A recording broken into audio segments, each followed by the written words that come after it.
Do you ever have where somebody's working on an exit plan, exit strategy, building their toolkit, and they're spending their time on something that really doesn't have a lot of value?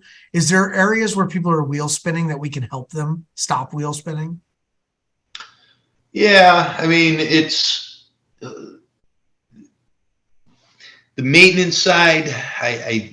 People want a park that doesn't have a lot of maintenance, but that doesn't mean you need to go and trim every blade of grass into perfection. It doesn't mean you need to sit there and drag a rake across all your gravel parking lots or driving spaces. It does mean that you should be cleaning up the obvious capex that's there, the stuff that you didn't want to do the last 5 years because it's not that big of a deal, but it needs to get done. That's the stuff a buyer is gonna take you for dollar, if not more. So that's the kind of stuff you can be spending time on, is really getting your capex ready. If you have jumping around a little bit here, but if you have zoning issues with your park, or if you have anything with the municipality that might be outstanding and could jeopardize the deal later on, start getting that stuff solved beforehand.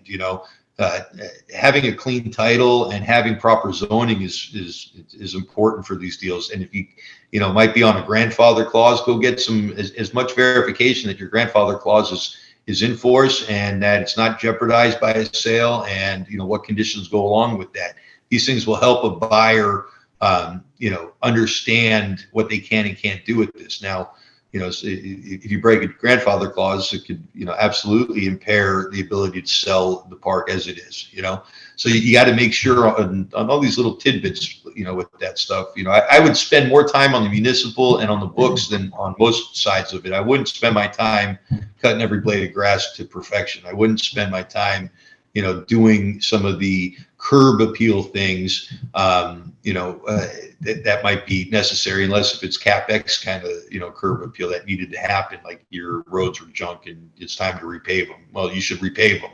It's that kind of maintenance I would be mindful and taking care of. If you have water lines that are leaking everywhere, it's probably time to go get a quote on what it's going to cost to get replaced, and strongly consider replacing those water lines.